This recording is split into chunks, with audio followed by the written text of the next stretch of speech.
Do you have it also? Have you clicked the go live button in the Okay.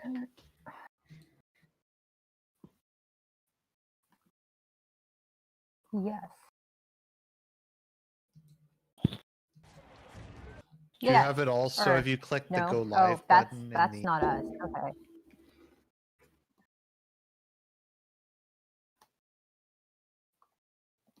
Sweet.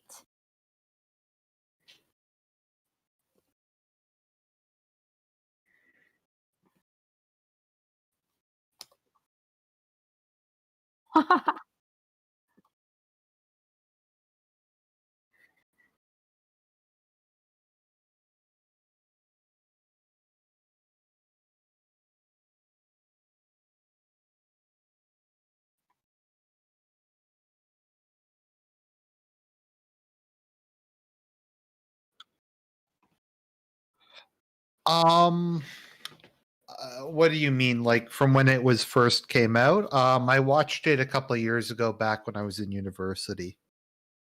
Yep.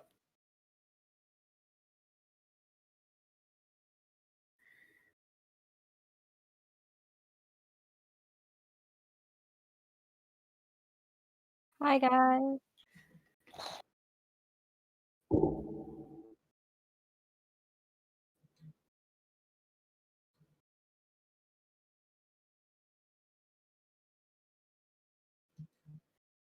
Hmm.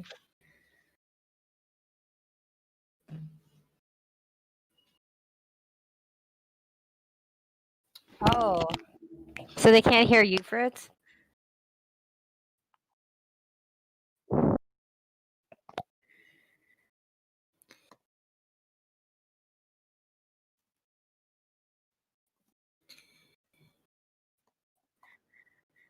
What does maybe mean? The Zoomer Boomer. What? No, it's because so that means that so in OBS you should have two audio inputs. Oh, that's true. Your mic must not be turned on, but no, but are you sure that's yours and not us? Because if they can hear us, then that means it's capping your desktop audio, but it doesn't seem like it's capping your mic audio. All right, does this one? Hello? I think all right, I added a different one. I think this one might work. All right. All right. We're off to good because it's now showing up on the OBS. All right, cool. They said I can hear them. All right, let's start this over. All right. Hi everybody. I'm Fritz Imperial and I've been gone since March, but I am finally I'm not going to say Mayo. Arjun, shut up. I'm muting him for a second. Anyways, I've been gone since March. I worked a new job. I had a hell job that was at the night shift, but I'm done with that now. I can work from home. And to celebrate, I decided to rewatch Avatar: The Last Airbender, which is one of my favorite series of all time. And to help out, I brought along a couple friends. I brought along a fellow YouTuber, Argent Templar. Say hello. Hey, guys. And Twitter Catholic artist, Kami. How are you doing? Hey, how's it going? So, I watched the show when it first came out, and I was 12 years old, so kind of maybe the perfect age to watch the show. I was its perfect intended audience. Arjun watched it a few years ago in college, and Kami... Well, I guess it was like a decade. I watched it in Teen Titans back when I was like, I think 18. Okay. And Kami, you rewatched it very recently, or you watched it for the first time very recently, right? I didn't really have cable growing up, actually. And so everyone around me was like, watch this, like, new American anime thing. And I'm just like, what is Avatar? All while I was growing up, and even in college, people were just like, oh, you haven't seen Avatar? And I'm like, no. So I finally got to watch it because of quarantine and everything, and I've been missing out. Honestly. Oh, Yeah. all right. So, what is for you then? What is your overall thoughts now that you finally watched it?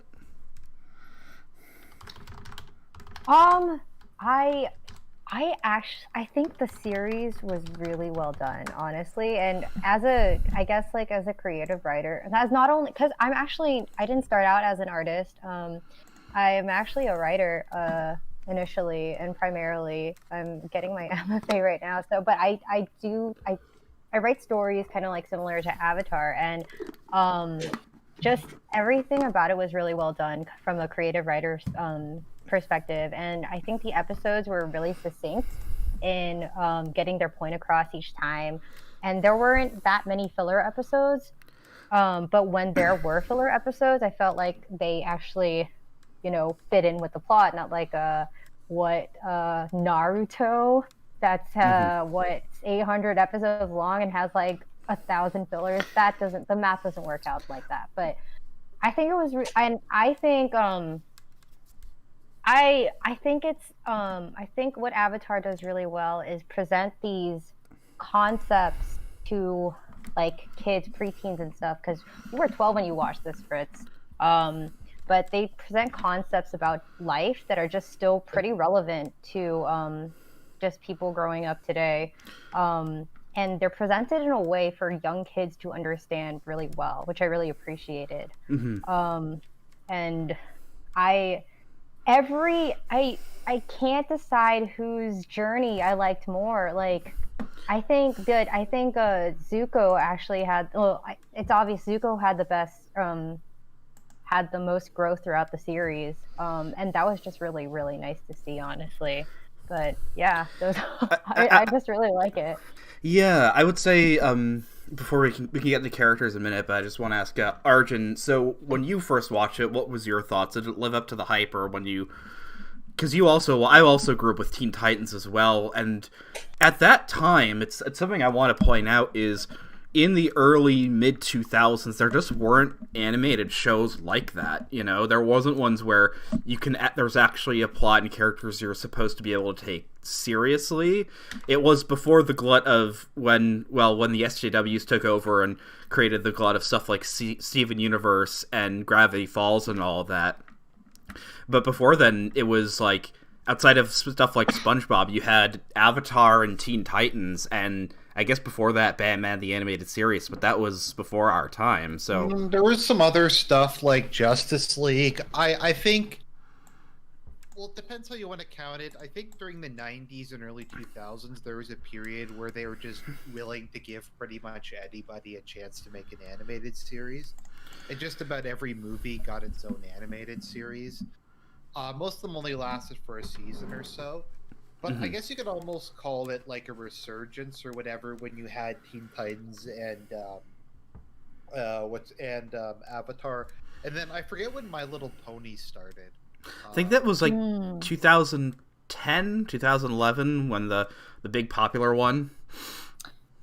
The newest one? Yeah. I'm trying to remember when Friendship is Magic started. I feel like it was, that was 2010. Yeah. And that kind of became the only major animated show of that style on TV. Mm-hmm. But I remember that being a really good time. Fritz, could you see? Yeah, I did. I fixed it. Okay. I just thought you were a little too loud, but yeah, because I didn't mean it in a mean way, but. Afterwards, because you had Legend of Korra, which came out. I don't know if either of you have seen Korra, but no. I have not yet. I don't know if I should. I hate it. I'm just gonna be sure. I really. It was amazing when it first came out. Of like, oh, cool, like more Avatar, but it's set later, and it's like in this cool like 1920s jazz age like Shanghai type city. But then it shows how much, because in that the music, the voice acting is still just phenomenal. The and the animation is still really good, and like you get that nice crisp white full HD widescreen where the Blu-ray I have of the original show it's still like 1080, but it's still in the 4:3 aspect ratio, so it doesn't feel quite as, up there yet, but it doesn't matter because like the writing in Legend of Korra is just so much worse. And and then when they had to end it with like, and it was doing so badly that the last 2 seasons they didn't even air on TV. They only aired it on Nick.com, and they're like, well, we need somebody to talk about our show. Let's make the main character a lesbian for no reason.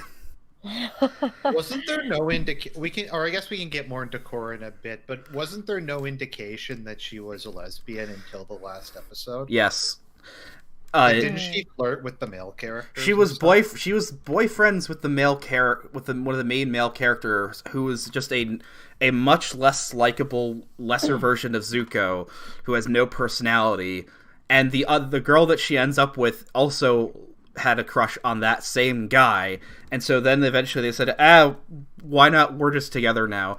And then apparently in the comics they made afterwards about Korra, it's like the most cringe thing you can imagine, because they go back and talk about how Fire Lord Ozai banned same-sex marriage.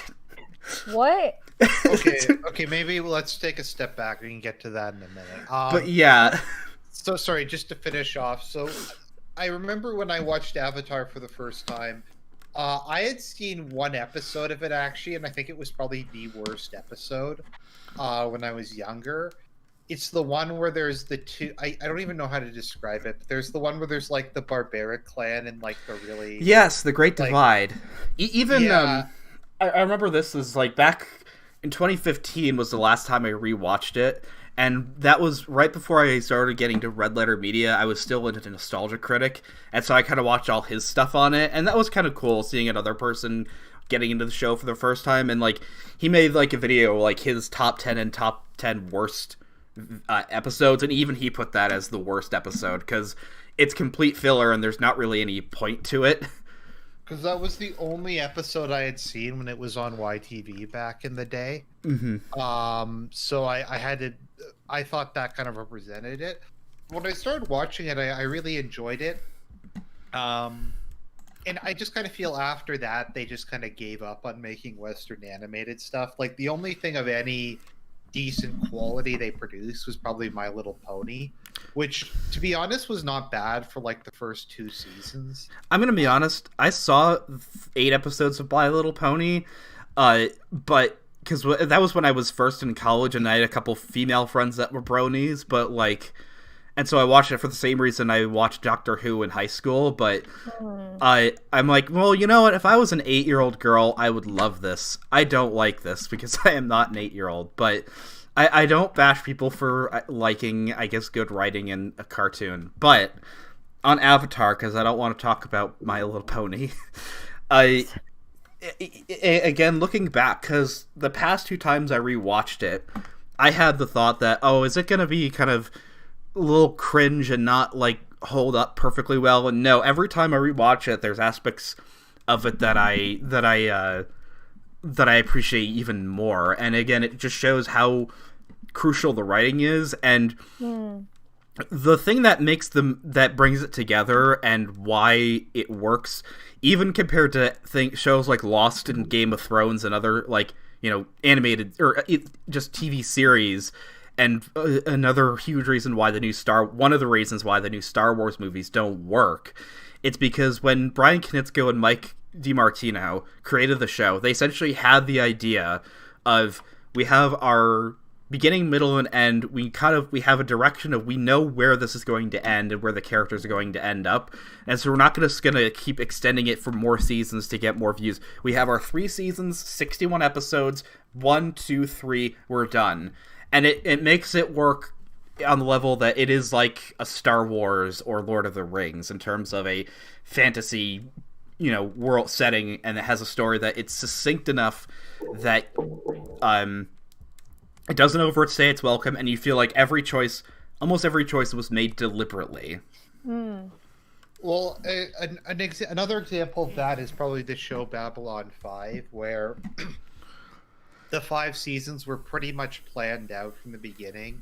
So there isn't really any filler. I mean, there's episodes that don't focus on the main plot, but there's not really like a season that just kind of meanders or goes nowhere.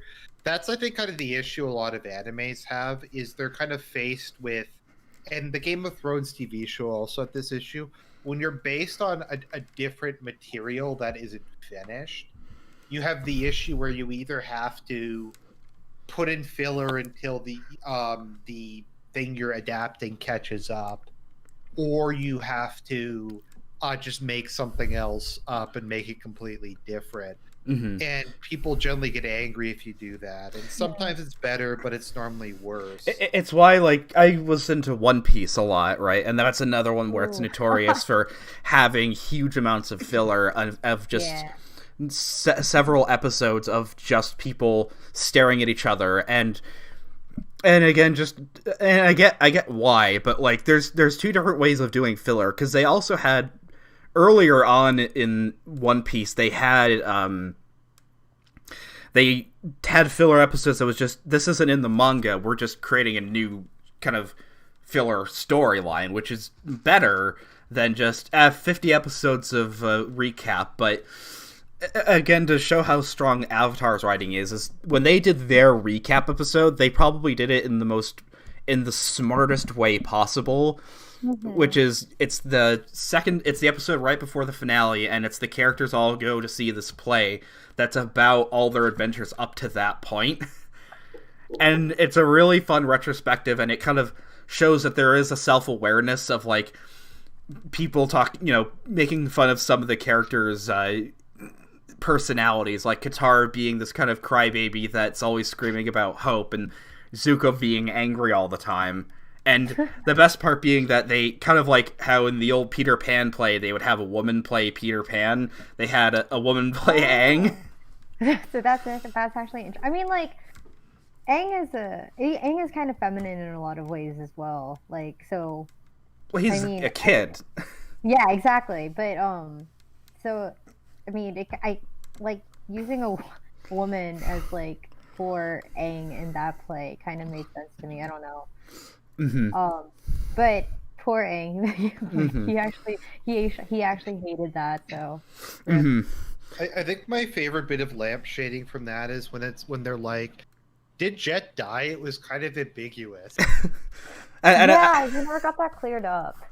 Yeah, like, you didn't get that as a kid, but they're like, okay, it's weird because, like, there's a couple points in the show where it's like, they have to get around saying this character is dead, like when they're gonna return to Omashu, and they're like, we're not even sure if King Bumi's still around. And it's weird because you don't know if it's because of Nick censoring, because they say death and dying plenty of times in the show, and there's stuff that's way darker, like in episode 3 when they come across Monk Gyatso's skeleton. Like an actual, just, disturbing looking skeleton. Which again is kind of it's not spoken, but the show deals with the idea of genocide, that Aang is the last of his entire culture. I think the thing I struggle with is trying to just look at the original series as it was, like when it was made. Because they've added just so much nonsense with Korra and, like, the comics. Didn't they add something in that, like, the Airbenders were, like, this free love society where everyone just had sex with everybody? I think that's the thing that people, because Aang doesn't have parents. He's just raised by monks, and I'm just like, the thing is that's just something you could kind of guess on their culture that you don't need to bring up. Like, you can just kind of infer, okay, they have a different way of, I guess maybe they are one of those neo-Christian cults from the 18th century, from the 19th century, that, like, actually had things like free love where they would just separate children at birth. But they didn't bring it up in the show because it's obviously not really that appropriate to bring up. But no, I mean, well, they're based on Tibetan monasticism, so I just figured that some of the kids were taken and trained as monks. Mm-hmm. But I mean, that's what I figured too. Yeah. Because I mean, that's like how it works. I mean, that's how it works in Catholicism. Or at least it did historically. Is you give a kid to the monastery and they'd be raised a monk. But I think that was something they added in like afterwards, and like I haven't read the comics because I just hear like they do certain things, like they have Zuko and May break up, and I'm like, well, that storyline kind of resolved itself, and it wasn't, and they're not apparently that good. I don't know. I'm mixed on whether I want to read them, because the thing is, I don't care what happens to Zuko's mom. That was a thing. I was wondering where Zuko's mom was the entire time, and I kind of looked on the wiki and I saw like images of her, but I didn't realize those were actually from the comics until I finished the entire series, and Zuko's mom didn't appear once, and I was like, what? Oh yeah, it's when Ozai basically says like, well, if you want to find out, Zuko, you can read these comics. What's the implication supposed to be that Zuko was Iroh's son? No. Because that was what I always thought.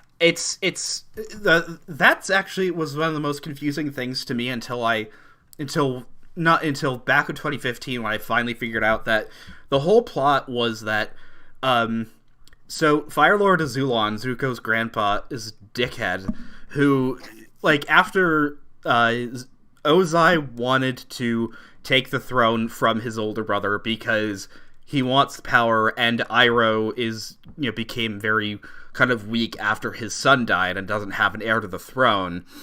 So I guess for that insolence, Azulan's so pissed he basically says, you know what, you're so ungrateful, I'm gonna have you sacrifice your own son. And so him and his wife basically came up with a plot to, I think it's basically implied she murdered Azulan and forged it so that his last dying wish was for Ozai to take the throne. So it saves Zuko's life, and it protects, and it makes sure Ozai is still is the heir to the throne. And then I think it's around that time that Iroh kind of goes on his own spiritual journey, because it talks about how he went to the spirit world, which is another thing they ruin in Korra. Like, just the entire theme, the entire atmosphere of the spirit world is absolutely perfect in the original series, where it's just so kind of weird. They have like backwards playing music. But yeah, moving on, because we're just kind of talking about the whole show, right? Something I've noticed is that each season has its own very distinct feel to it. But in terms of quality, I think it's generally considered that season 1 is the weakest, but that's like not saying much, because it's like 8 out of 10 versus 2 10 out of 10s, you know? Right, yeah. Because that one, it's more just them wandering around, just trying to get to the North Pole and certain things stopping them, as opposed to there's this bigger thing of, we have to get Aang, first off, let's get Aang a earthbending teacher, and then we have to get to Ba Sing Se. And that entire arc, 5-episode arc when they're in Ba Sing Se, is probably my favorite in the entire series. But yeah, characters and the writing are probably the two strongest reasons why people liked the show. So, Argent, who's your favorite character in the show? Probably Katara. It's either Katara or Toph. It's a very close call between the two of them. Mm-hmm. Which is maybe weird, because I don't know, do people normally like one but not the other? Or I don't know how the fandom normally works on these things. Kami. Because Katara and Toph are kind of like headbutting each other in the beginning, and they're kind of like, they have opposing personalities, kind of. Toph is a bit more. Do you guys know what like the temperaments are? Mm-hmm. Okay, so when I think of Katara, I think of her as like a kind of phlegmatic, melancholic kind of type, and what that means is that she's like super sensitive, and she's basically like water. The phlegmatic, melancholic type is kind of like water. It kind of takes the shape of whatever container it's in, and that's what Katara does.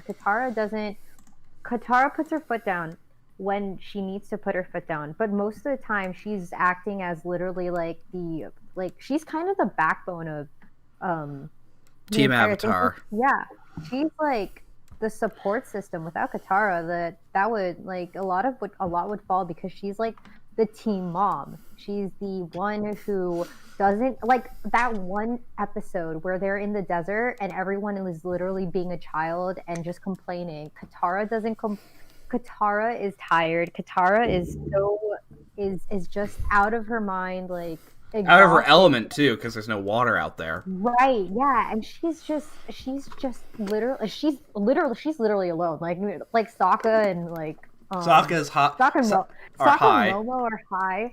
Aang is just getting angry, and Toph is blind. Like she's the one who like pulls everything together.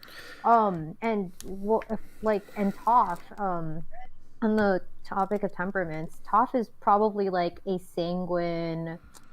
I think she's someone says in the chat she's normally considered to be choleric. Oh, is she? Okay, that makes sense. Aang's probably more sanguine, honestly. But yeah, so yeah, I can so it makes sense Katara and Toph kind of had like butt heads in the beginning, because phlegmatics and cholerics are kind of they're like pretty much like the opposite. Well, yeah, they are opposites in a way. Because I don't know, as a phlegmatic myself, I kind of shy in the presence of cholerics. So I get it, but yeah, Sorry, I know that was a tangent. I can see why. No, it's fine. I can see if the fandom were to find it weird that you both like both Toph and Katara. It's understandable why, because they're opposites. But yeah, I find Katara interesting because you have similar characters to her in a lot of stuff that are really obnoxious, and I can't really think of one off the top of my head. And I think initially probably a lot of people find her a bit annoying. Mm-hmm. But I mean, as time goes along, you kind of realize that like she's necessary. Well, the rest of the team are grossly irresponsible. Yeah. And if she wasn't there to like make them like keep them in line, the whole thing would just fall apart. And I don't find her like she's kind of I don't know if maybe not over. I don't know if overbearing is the right term, but she doesn't really come across as being like bitchy or annoying. Unless really like. I never found that either, honestly. Like I know people do, and I'm just like, how? Mm-hmm. And again, it's the point is I can see why she can come across like that, but the point is that it's completely and 100% justified because of the situation they're in. Like the episode that really comes to a head where they kind of resolve or give some closure on it is the season 3 episode The Runaway, when they go into this town and Toph is able to use her earthbending, and the fact that she can really come across as a helpless blind little girl to just start scamming people, and she's like, this is a really bad idea. And like Toph, because the thing is like she doesn't like the maternal aspect of Katara because the fact that her own mother was so overbearing and had no kind of connection with her that she wanted to get away from that. The thing about the characters is because I would probably say my favorite character is Toph, just because Toph, but I would say objectively, if you can say that, or a character that's done so well is Zuko, because he just goes through the most development. But interesting is those two characters are incredibly strong characters, yet they're kind of opposite in the sense that Toph doesn't really go through that much development because she's already incredibly comfortable with who she is. Whereas Zuko starts out incredibly weak. I would describe him starting out very weak and completely not understanding what he's doing, and not understanding that essentially he's being played. That, like, it's pretty clear that Ozai had no intention that Zuko was going to find the Avatar. he was just trying to get rid of him because he's just an embarrassment to him, you know? And, like, he's almost certainly just wanted Azula to take the throne because she's just literally like her own father, where Zuko is a lot, I guess, always had that kind of gentler side on his mother's side that was going to be considered a weakness or a liability. But I remember, Arjun, you had a thing about the characters, and you didn't actually like Zuko that much. No, I hate Zuko. Why? Wait, why? I just find him really obnoxious and whiny and boring, and I don't really see anything likable about him, to be honest. Oh. Well, Go ahead. Oh, no. You go ahead. Like, he's not supposed to be likable in the beginning. He's supposed to be this incredibly stubborn, just angry teenager. And that the point is that the thing is, he's very clearly analogous to the prodigal son in the Bible, with Iroh being like his own father, because you feel really bad for Iroh, who's just so kind of calm and patient with him, and really considers him to be his like replacement son, and he's just trying to get Zuko to hold back and be a better person. And you think at the end of season 2 he finally got it, but then he betrays his uncle again, and like just throws away all of his advice, and so it's really heartwarming and heartbreaking at the end when they meet with the Order of the White Lotus, which I actually learned is based off of a real Chinese Buddhist secret society. Yeah, I thought it was just something they kind of made up, but no, there was a real Order of the White Lotus. But when he comes back and Iroh just embraces him and he's like, I was never angry at you. I was just upset. I was sad that you were lost. And it's like, that's the prodigal son right there. Because I would say that with Avatar, a lot of anime it's Western aesthetics, but still Eastern ethics or Eastern themes. Whereas, like, you know, they love, like, anime, they really love stuff like Victorian England. They love kind of Western medieval fantasy settings, but they still have their own kind of, that same kind of Eastern mindset, whereas Avatar is really in love with Eastern aesthetic, but it still ultimately has a Western ethic to it. Like, another great example of it is at the end of season 2, Aang is trying to unlock all his chakras so he can control the Avatar state, right? And the last one is he has to let go of all earthly attachments, but he's in love with Katara and can't do it. But rather than ultimately say that you have to do that, like, so you can be an emotionless Buddhist monk, Iroh basically says, actually, no, Aang, you did the right thing. You shouldn't have to give up on your concern for the world. And ultimately, when Aang does do that, when he has to separate from Katara to try and protect her, guess what happens? Well, Azula kills him, and it's because Katara cares about him. That's what ultimately saves him. And there's the shot when she's holding him, which is exactly the same pose as Christ is in Mary, with Mary in the La Pieta of Mary holding the body of Jesus. I actually saw that, and I thought that was interesting as well, yeah. And even it kind of comes to play at the very end when Aang is contemplating the fact that he might have to kill the Fire Lord, which I think that ending, that one I think has some controversy and has some mixed opinions on, but like the fact that when he's talking with the Avatar Yang Shen, the last airbending avatar before him, she has this good quote where it's like, Aang, you can never detach yourself from the world because your duty as the Avatar is to the world. But yeah, but other characters is, what do people think about Sokka? Because I love him, and I don't think he gets enough. I think he was the worst written of the gang. I think they missed a big opportunity with him. Sorry, you can. I'm just gonna go. No, go ahead. So, because I think it's an interesting idea to have someone with the team who's not a bender, but I feel like Sokka, if they were gonna have him be like, his thing is his intelligence and like his skill, they should have given him like, I don't know, a repeating crossbow or something like that, or like more gadgets and stuff. But he just kind of like didn't do anything for like 90% of the series, and then he got a sword, and then he immediately loses his sword. And it's just kind of, I just feel he was just not really used for any particular purpose. He did have a boomerang though, but he lost that as well. Sokka's strength isn't even necessarily just in pure fighting. He's the idea guy. He's, I think I've heard from if anybody's seen E:'R's videos on Korra, he makes the point that Sokka's probably one of the smartest people in the Avatar world, in that he comes up with the idea of how to fix the hot air balloon. He comes up with the invasion plan, and like at the end of the series, it's literally just him being able to figure out, hey, we're going to, like, he breaks his own dad and Suki out of prison, out of like the, out of the Boiling Rock, the most secure Fire Nation prison in the world. And like he's the one that managed to destroy like 12 massive zeppelins in the span of a few minutes.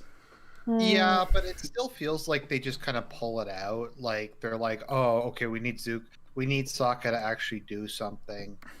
Okay, well, it was necessary for him to do that, and he's also able to be like, hey, we can still help out, we can still be right there for Aang while he's fighting Mark Hamill.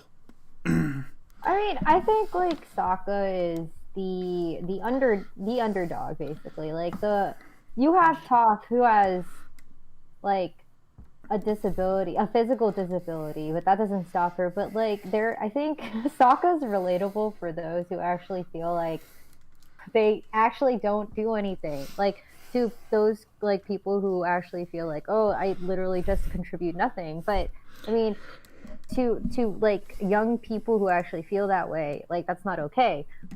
But Sokka is a good representation of like, no, it's like even though Sokka is kind of clumsy, kind of like he's funny, but and he doesn't really have like an obvious superpower like the rest of them. He's still like a little like he's still vital in a way, and like I think they made it clear like in that one episode where when he goes to train with the Swordmaster guy, Robert Patrick, yes, yeah. I love looking up all the voice actors for it. Like, just as an aside, do you know Serena Williams, the tennis player, does a small voice in the show? What? Yeah, in the invasion, there's that nice Fire Nation guard that's kind of, and apparently it's because she was such a big fan of the show that they just said, hey, you want to do a minor role? And so yeah, Serena Williams is in the show. What? So is Tara Strong, who is of course the voice of Raven, Twilight Sparkle. She played Azula's part. She was the actress for Azula in the episode where they're at the play. Oh, damn. I wanted to be an Avatar. I would have been too young. But yeah, well... I still think Sokka was under... Like, I don't think he was, like, consistent. I just kind of felt like whenever they needed, like, a plot device, they kind of pulled him out and had him come with something. I think he's useful enough. To me, it's like, if we're gonna use mythology, he's the Odysseus to, like, Aang's, Perseus. Because Odysseus doesn't really have any massive strength or anything. He gets by in the fact that he's incredibly smart and tenacious. Hey, and yeah, I guess like a counter, like, but Odysseus was actually like the leader of everyone, whereas like, yeah, that's true. But I guess Sokka was like a kind of he's also a support thing in a way. He's also I can see how I can see how his character development isn't, because because compared to like others like Aang and like Zuko, his character development isn't as strong. I would agree with that, but I would say he's still like necessary in a way. Does that make sense? He's more. The thing is, I've just noticed this is he's more of he's a calmer person. He doesn't. The thing is, like, he doesn't have the same massive outbursts as people like Aang or Zuko have, which is kind of good because he doesn't have that emotional connection to bending that could let him, like, Aang burning Katara, right, when he doesn't know how to control firebending, and Zuko basically having his entire drive being trying to track down the Avatar and murder his friends. Sokka just looks so much better with his hair down. I don't know why. Everybody's hair looks better as the show goes on. I saw Sokka with his hair down. I'm just like, just keep your hair down. I'm confused. Mm-hmm. Why would you have it up? It looks so weird. I didn't even recognize him. Like, he just looked so much better, and I was just like... Yeah. I also like the fact that, like, Zuko, too, where his stupid top knot and bald... look... Oh my gosh, yeah. But, yeah, here's another fun thing with the characters is... I still remember this being at the tail end of it, is people were obsessed with the shipping wars of... People wanted Zuko and Katara together. Or it was either that, or you wanted Zuko and... you wanted Katara and Aang, and you had to freaking pick a side. You had to pick a side, and I was like, why on earth what gave people the idea that Zuko and Katara would ever be together, or that would work, considering that she kind of despises him? My two favorite Avatar ships are... Oh, God. An obvious one, but I don't know why it wasn't canon, because it was kind of implied, is Sokka Toph. Mm-hmm. And then a crack one I like is Sokka Azula. Yes. That's one thing I remember is because I've also watched the commentary. They have a whole bunch of commentary tracks over a bunch of the episodes. And it's great, kind of give it, and they're really worth a listen. That's where I got a lot of this information. Is when they're talking about during the invasion when Azula and Toph, they don't really have hardly any screen time together. But like Azula just goes to Toph like, I know you're blind, but so if you can't tell, I'm rolling my eyes at you. And Toph's like, I'll roll your whole head. And just those two strong personalities at each other. I'm not talking about shipping, but just like, I would love to see them fight each other. Oh, yeah. Yeah, that'd be kind of just cool. Two people that are generally incredibly comfortable with their own selves and strong-willed, but of course, for Azula, it's not based on anything, and she completely goes fucking crazy. Just while we're on topic of Toph, I always had the impression she was the strongest bender in this show. Like, by a significant margin. Because she also learns how to metal bend her way out of the prison she's in when she gets captured after the desert. But Katara also learns how to blood bend, so as an extension of her water bending powers, which is also pretty neat to see. Something I found that's actually kind of it's related to bloodbending, and it's something I kind of thought about, and it's kind of it's something that's kind of weird about earthbending, because it's like, they can bend rocks, so rocks, minerals, you can kind of connect that to metal, and it can make sense, right? They can also bend dirt and earth. That's organic material, that's what dirt is. And the thing is, in episode 6, which is another funny voice actor, is when Katara meets Haru, the earthbender, and she gets herself imprisoned on the big coal mine shipyard. The warden is voiced by Mr. Sulu George Takei, but at the end of the episode, they're bending coal and now kill. Right. So on the one hand, you could say, well, that means earthbenders would be able to bend oil, and waterbenders wouldn't, even though it's a liquid. The other thing is that what are all living things on Earth based on? Carbon. Earth are the specific minerals or metals in it that you're bending, rather than just rock. Right. Well, the structure of the at a molecular level, the structure of the atoms and everything is also different. So what you're saying makes sense, actually. Mm-hmm.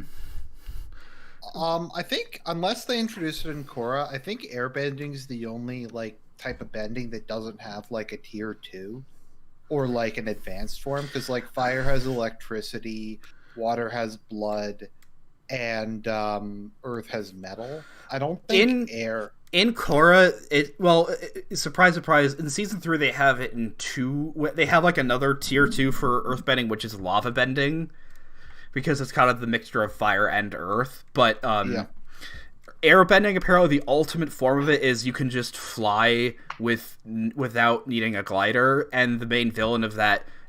Oh yeah, so I don't care about spoiling Korra because it's awful. In season 3, after Korra literally fucks up and ruins the Avatar cycle in the last season, for some reason that also means that now just a whole bunch of random people get airbending, and the most dangerous criminal on Earth who's locked up just happens to get airbending, and so he's able to start flying, and it looks so stupid.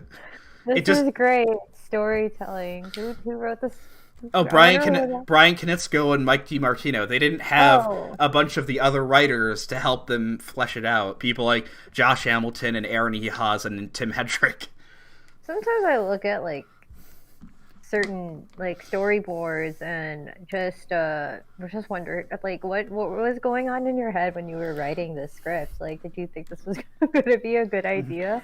What's interesting is that a series that I think is a spiritual successor to Avatar, because it has a lot of the same writing. It has they bring back Mae Whitman, who was Katara, for one episode, which was kind of nice, is the Voltron remake, which is a lot better.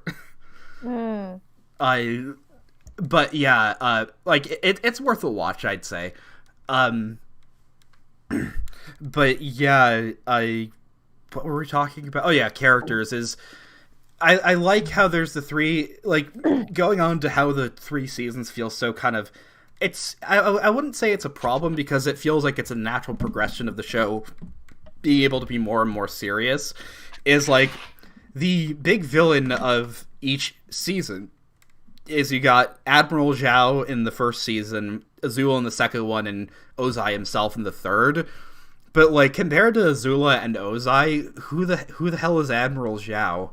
He's just well, his voice actor is, if you've ever seen Harry Potter, he's the voice of Lucius Malfoy. Oh, really? Yeah, Jason Isaacs. Oh, that's cool. Okay. I just love how many different... And that's just another thing to the show's credit, is the voice acting is fantastic.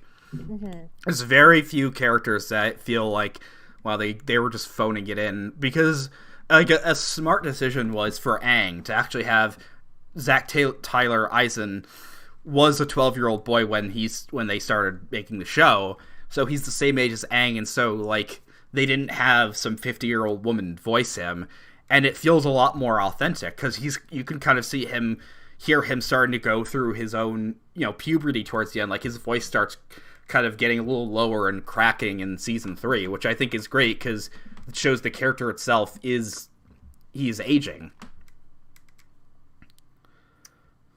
I think the take that maybe is the weirdest for me, that I don't know if I've seen anybody else, I was actually fairly sympathetic towards the Fire Nation. I don't know if I'm like the only person who was. They're a well-written villain in the start, because I think one of my favorite episodes is the Avatar and the Fire Lord, where it shows the backstory of why the war happened in the first place and what happened to Roku. And by the way, another voice actor is Ron Perlman, is the voice of older Fire Lord Sozin. Interesting. And because it starts out where they're not just the Nazis, where they they eventually are, but they aren't just completely insane and evil. Is Fire Lord Sozin had a good intention to begin with, because the Fire Nation was the first to go through an industrial revolution, and that basically meant that probably the quality of life for them was started to get massively higher than everybody else, because they'll have a lot higher access to food and medicine and mass production, which leads to a much higher quality of life than in the Earth Kingdom. And like they're very analogous to Japan in the late 19th and early 20th century. And so like in Imperial Japanese propaganda and the Second Sino-Japanese War were basically saving the Asian people from themselves and from Western colonialists, and like under Japan, Asia can prosper. But of course, in reality, like Ozai's plan was I'm just gonna start genociding everybody because they won't listen to us. Yeah, and basically throwing a tantrum. Yeah. Mm-hmm. It is. Go ahead. Why do you like the Fire Nation? I think I just don't really like the Eastern worldview where everything happens in cycles and the status quo always needs to be restored.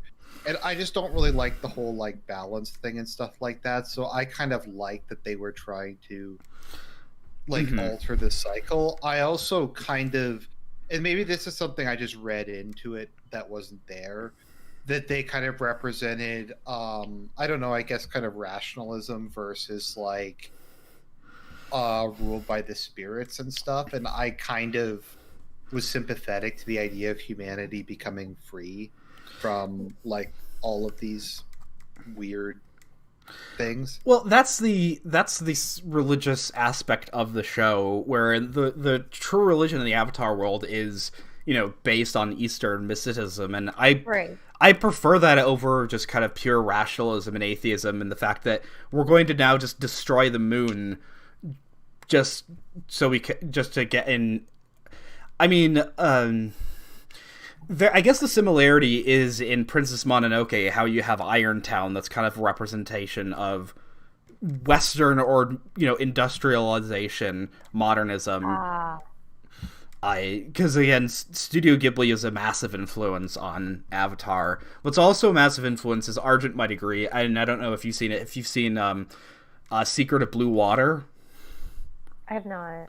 It's was made by the same studio behind Evangelion, and it's a loose adaptation of 20,000 Leagues. Well, just everything Jules Verne. Yeah, and except for instead of it just being some French scientist and his assistant, it's this young French inventor and his brown waifu, who's very much like Katara.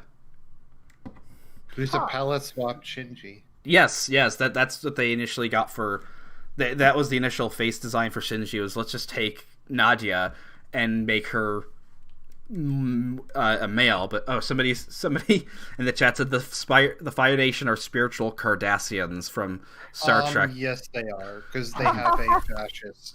Yes, they literally have a fascist state. What's kind of great is that like they nowadays, because in Legend of Korra, like in season 4, because it's good to. I'm using Korra a lot because it's a great example of comparing how it doesn't work and how it does. Is in season 4, they basically just have earthbending she Hitler take over the Earth Kingdom and just try to have her own fascist state. And at the end of it, like when she's defeated, the Earth King then just says, we're just going to transition to a democracy and I'm going to abdicate the throne. Which is the dumbest. Which when they did that in China in the early 20th century, yeah, that worked out real well. But what I like at the end of the original series is, like, Iroh and Zuko have this idea of we have to bring our country back in line because it's gone. The people leading have gone crazy. Where it ends, where it's more like after the Napoleonic Wars rather than the end of World War II, where the Fire Nation as a country and its philosophy isn't the problem. The problem was its leadership was completely insane and was, you know, negatively impacting every country around them. So it's like, it doesn't end where the Fire Nation becomes the Democratic Fire Republic. It ends with the rightful heir to the throne taking power. But speaking of the ending, people talk about how the Lion Turtle is basically giving Aang this primeval ability to bend energy itself and take away bending as kind of this thing they pull it out of their ass and as a deus ex machina because they didn't want to have Aang kill somebody. What did you guys think of that? Oh, sorry, just before that, I just wanted, because we skipped her, one of my favorite characters, probably in my top 3, is probably Azula. I think she's a really, really good villain.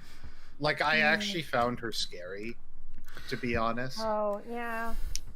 And she goes insane by the end. I mean, that's one slight hiccup I might have, is that it kind of shows her going crazy just a little too fast. But I think it makes sense that she does, though.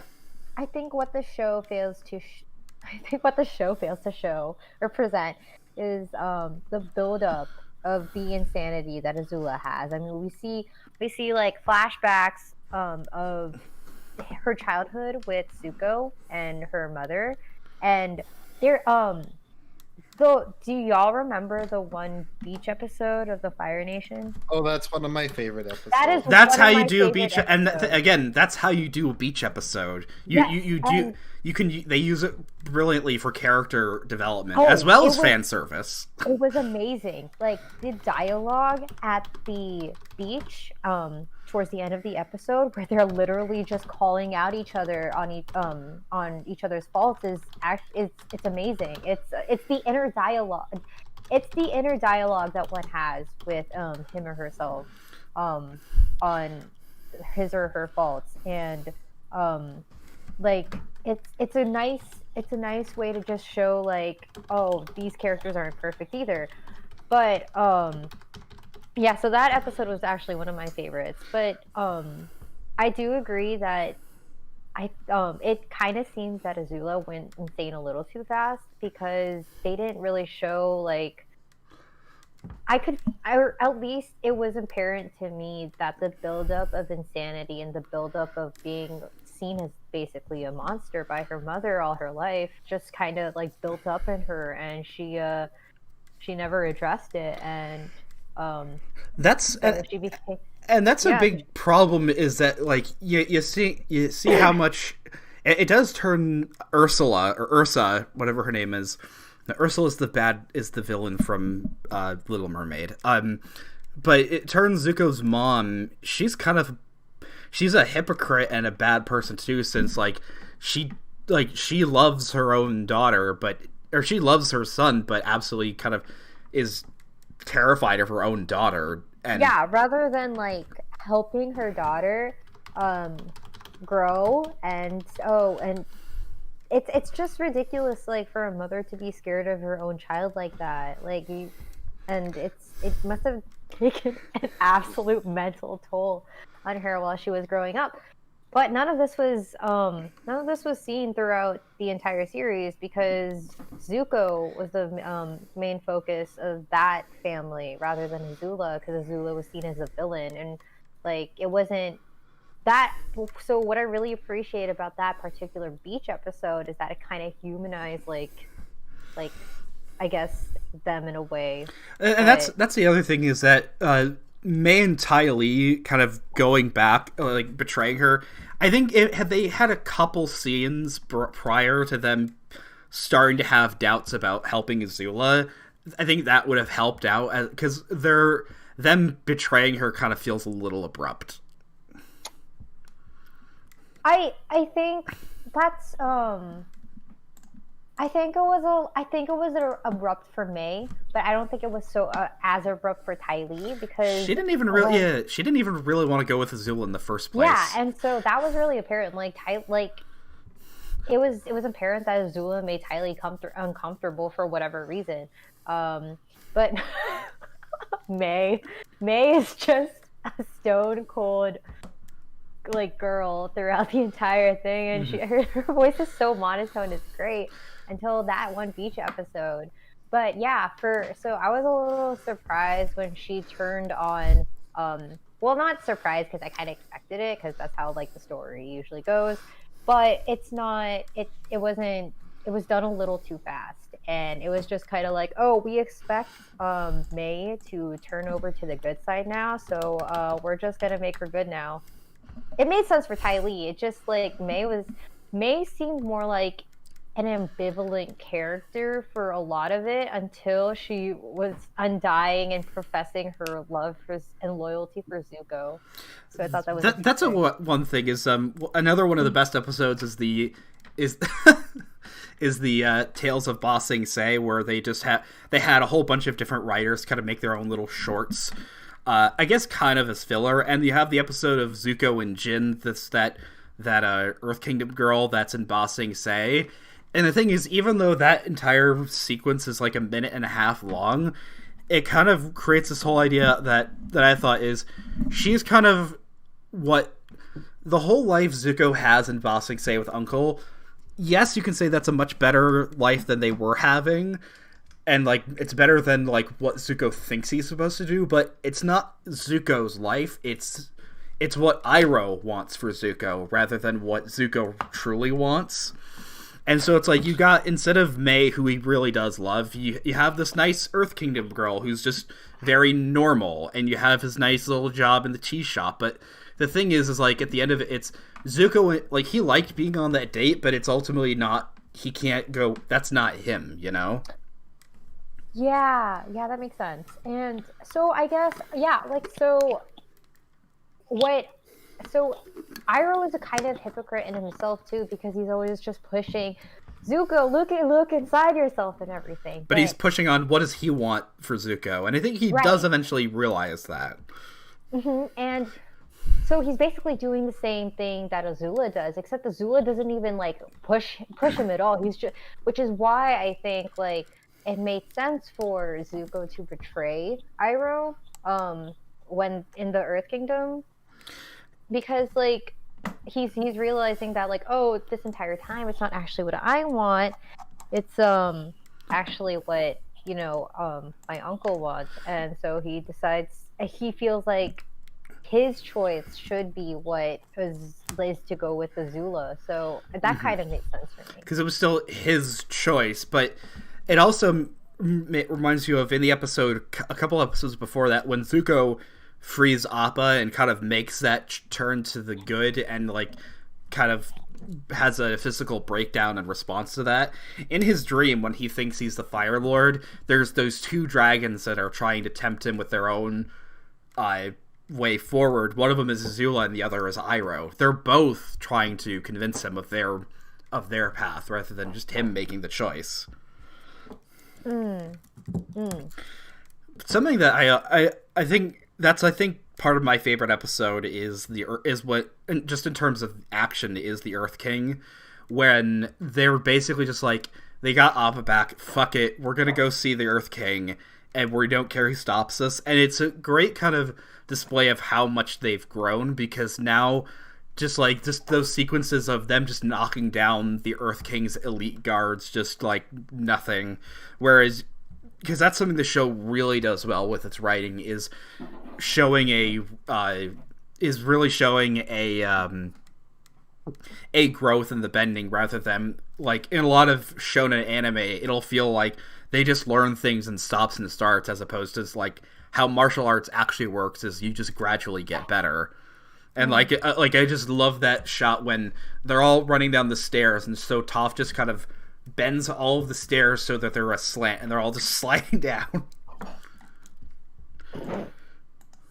So, like, I guess I don't want to like extend the topic, but Iroh is actually my favorite character. Oh in yeah, the series, hands down.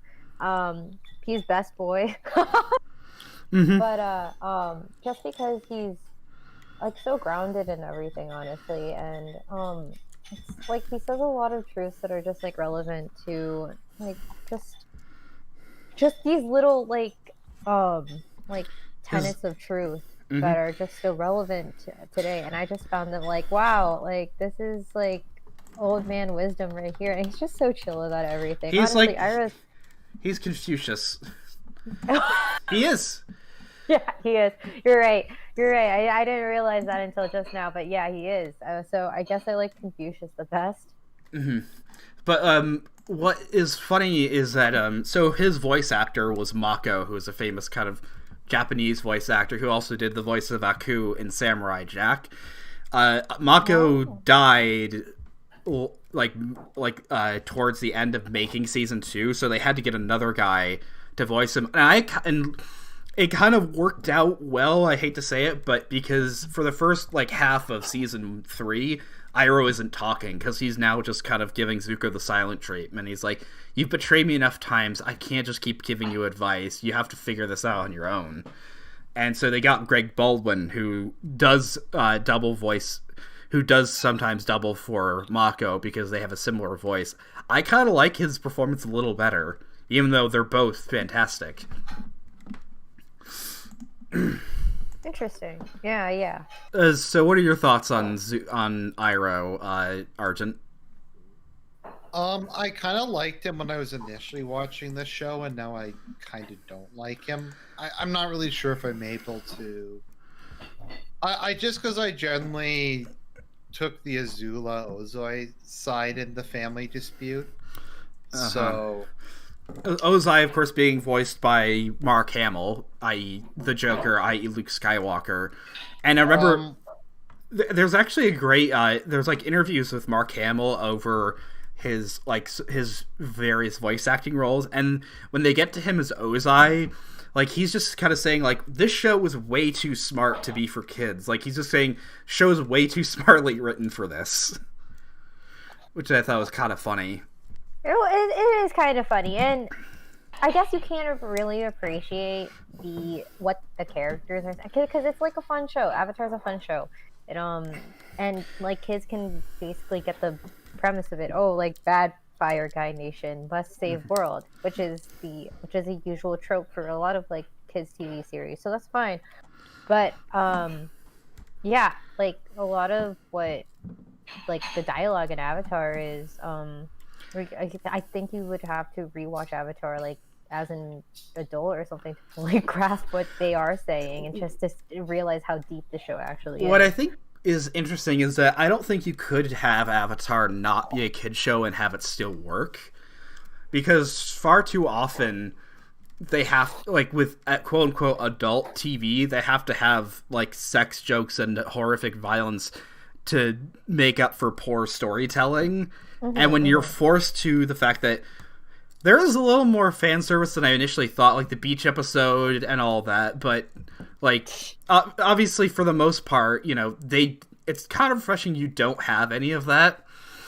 Though where it does come to a head is in the invasion episode where they're actually at war, is you never actually see anybody kill each other, and when Sokka and his dad are fighting the Fire Nation, they're just breaking apart their spears. They're not actually trying to hurt them. We don't even see Katara's mother die. No, you don't really need to, but right.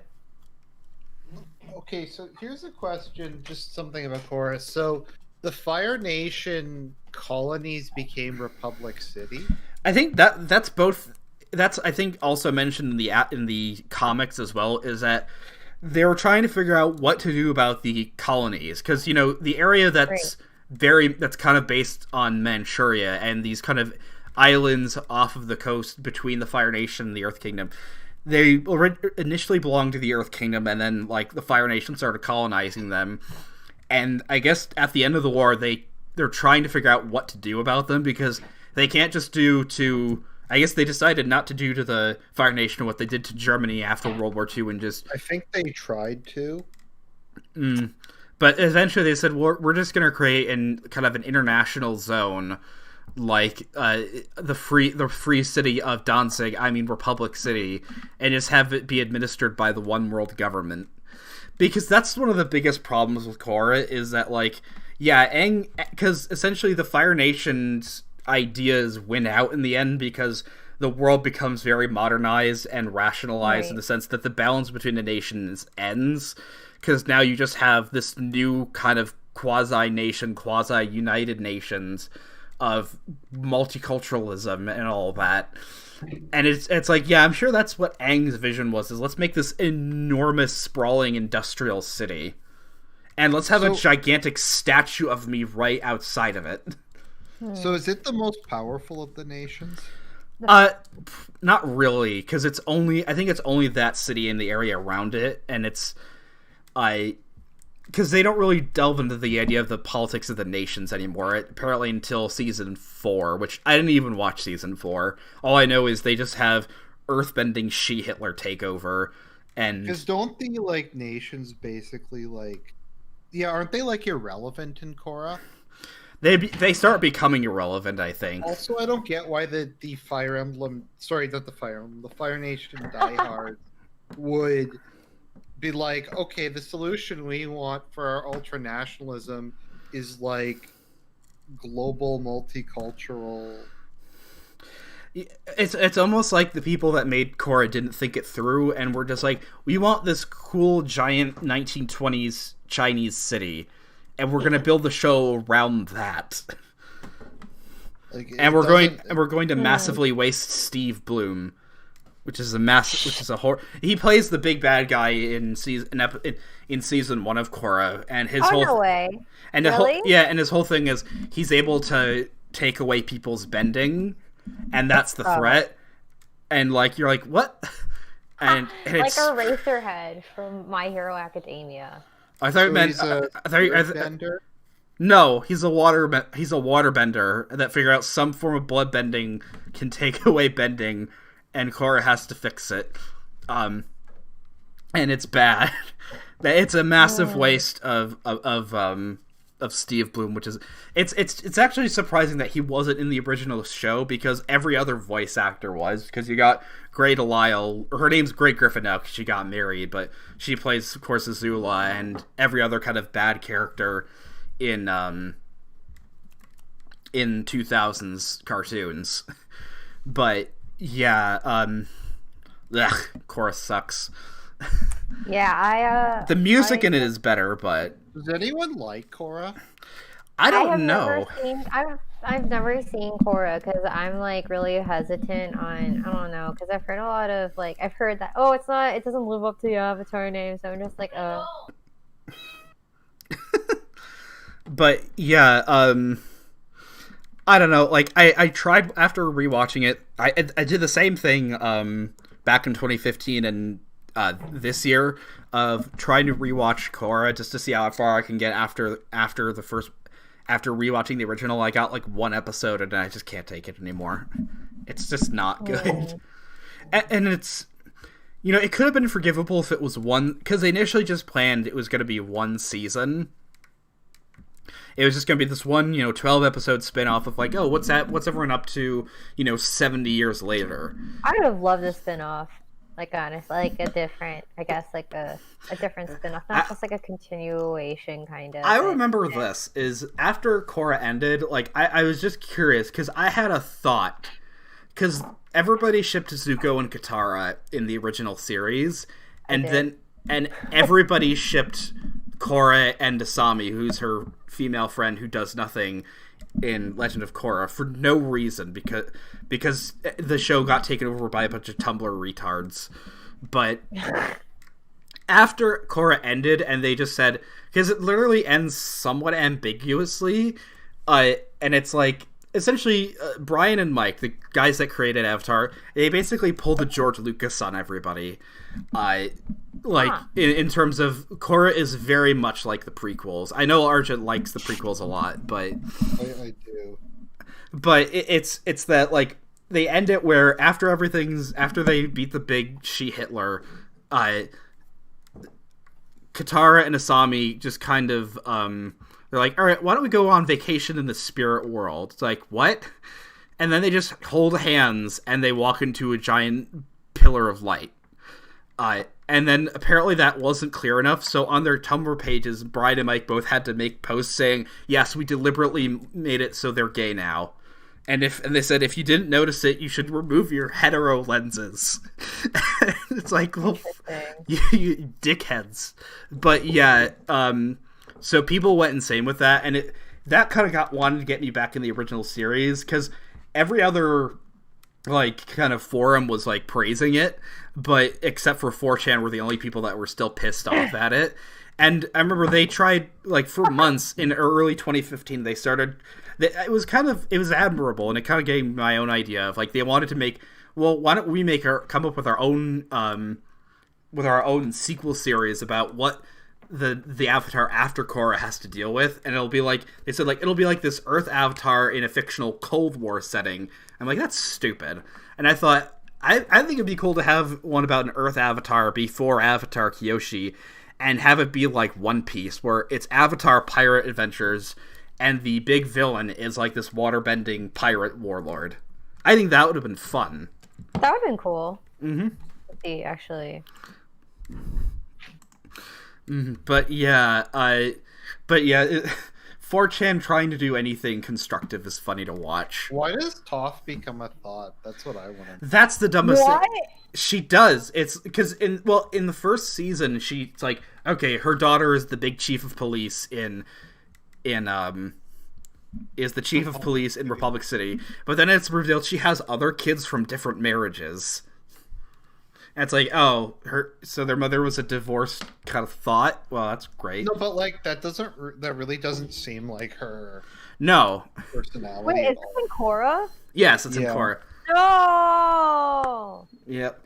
I don't want to consider Korra to be canon at all, because it also retcons a lot of the actual origins, where literally like they haven't what's supposed to be one of the coolest parts of the whole series and franchises.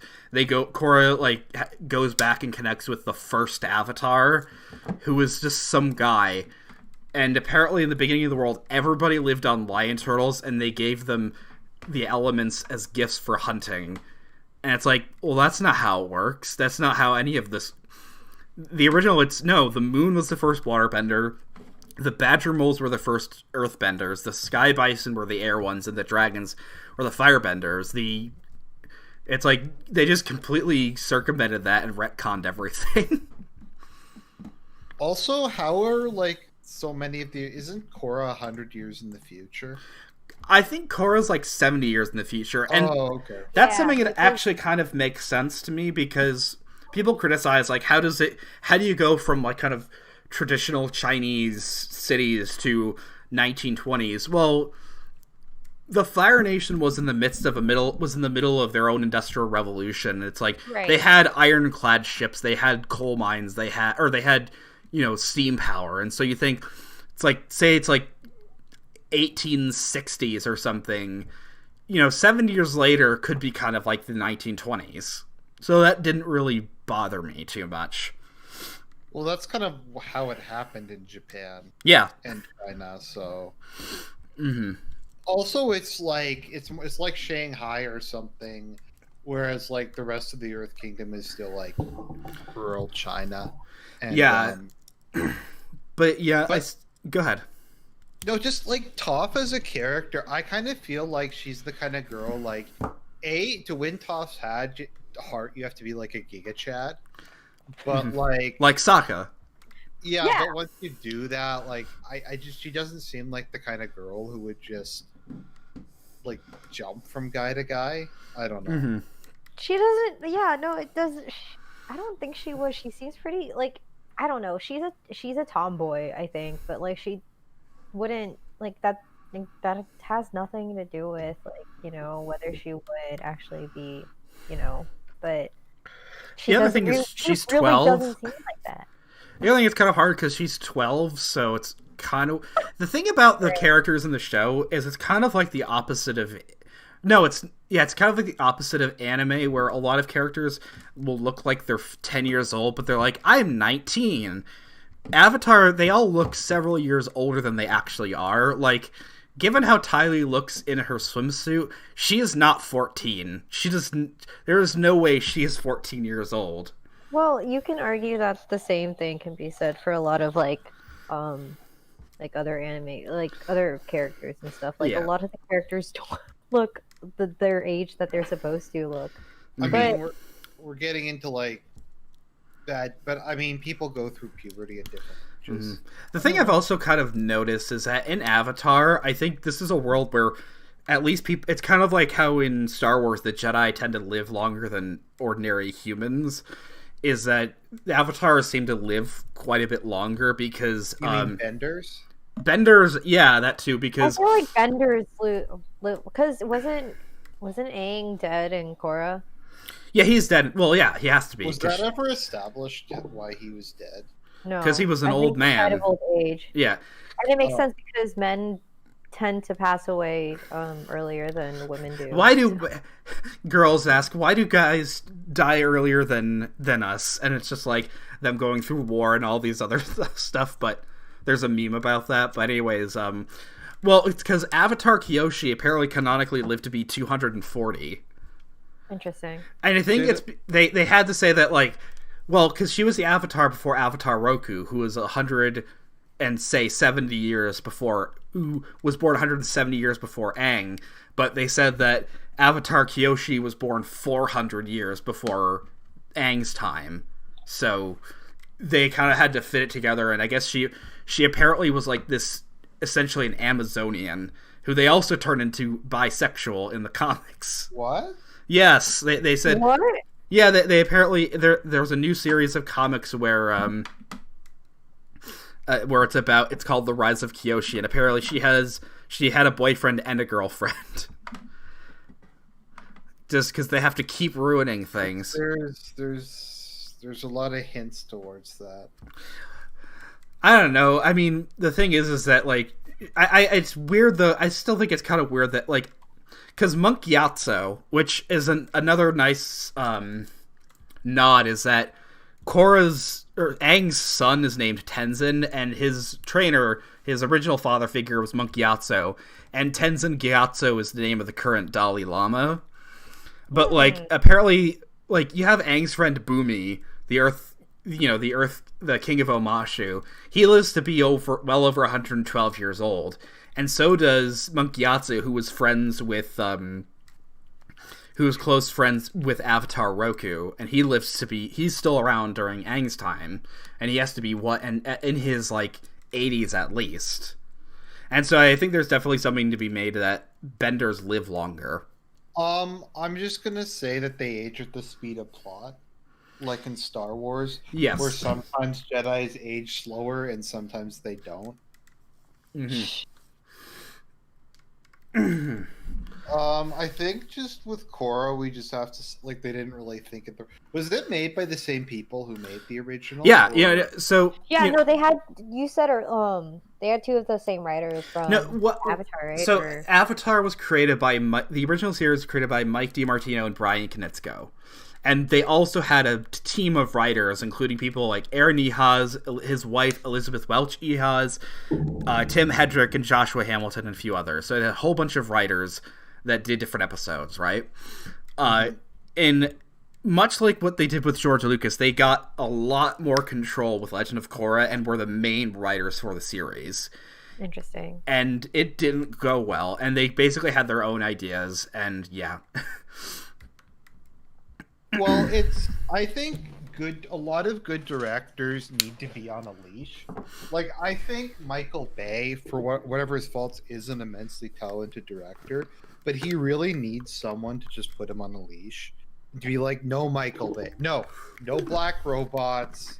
No, like, dick jokes. Just stick to what you're good at.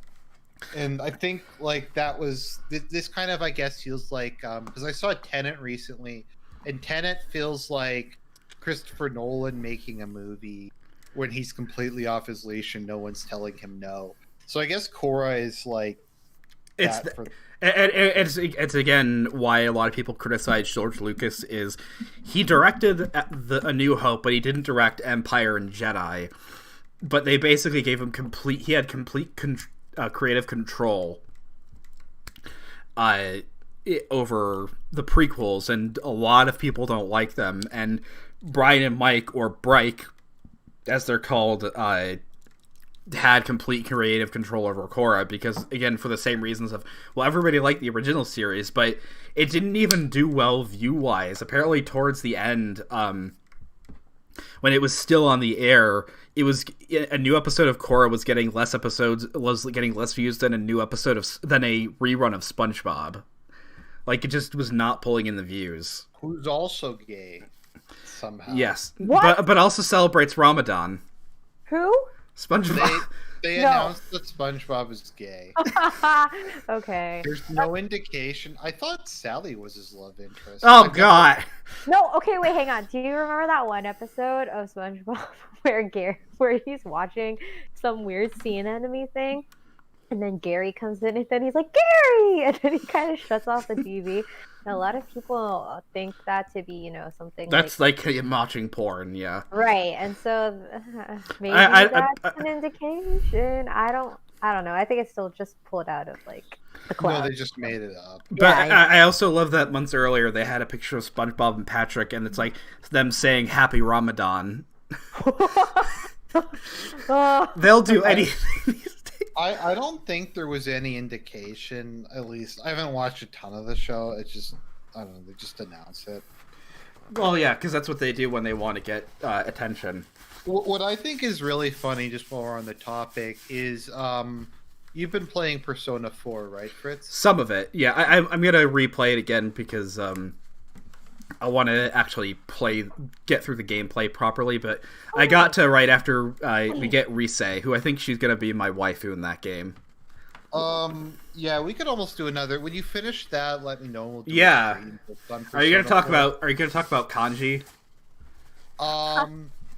Well, there's a lot of that. I mean, you haven't gotten through Naruto yet, but I don't see any indication that Kanji was gay. Like, none.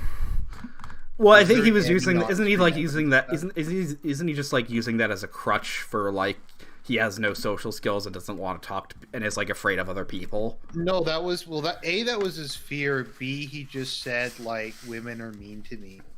So he's an incel. Yeah, no. Well, he's like what 6'1", 6'2" at the age of 15 or 16. Mm-hmm. He's really tall.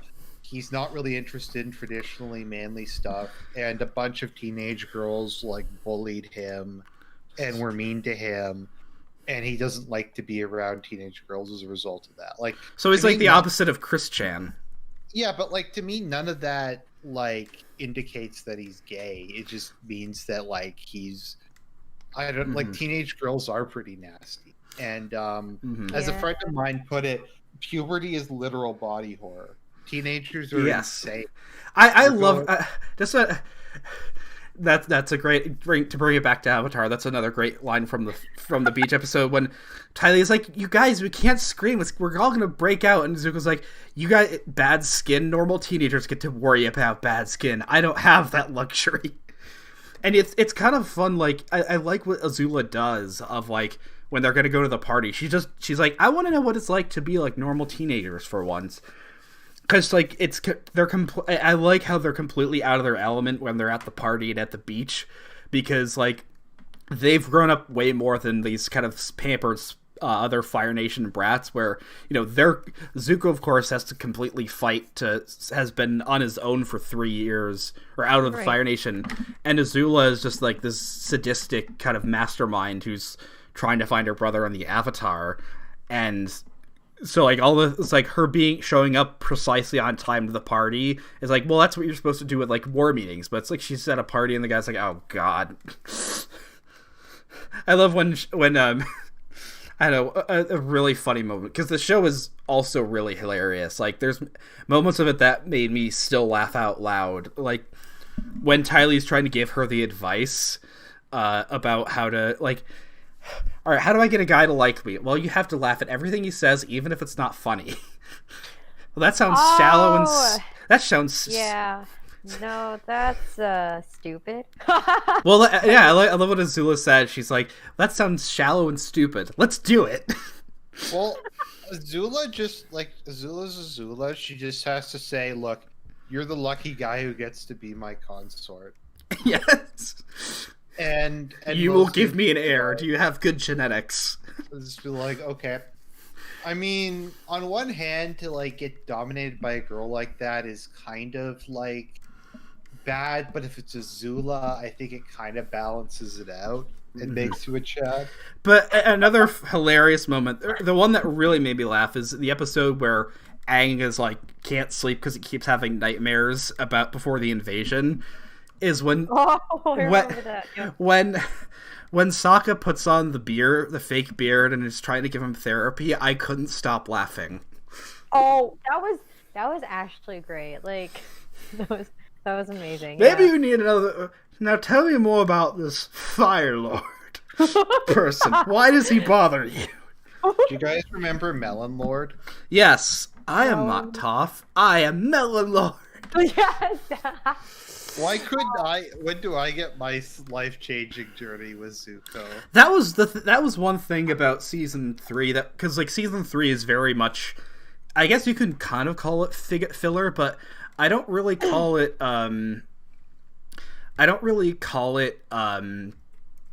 filler so long as it's moving the plot forward or it's developing the characters. Because season 3 it's a few actual plot points, like them getting like the invasion and then the finale, and the rest of it's more just kind of very character focused. Yeah. And Toph and like, you know, Aang gets a couple episodes, Katara gets a couple episodes, Sokka gets a couple episodes, like, you know, one before the invasion and then one after with Zuko. Toph gets essentially half of one, because the one where she's scamming all those guys in the town, that's basically half about Toph and half about Katara, and she really doesn't get anything else.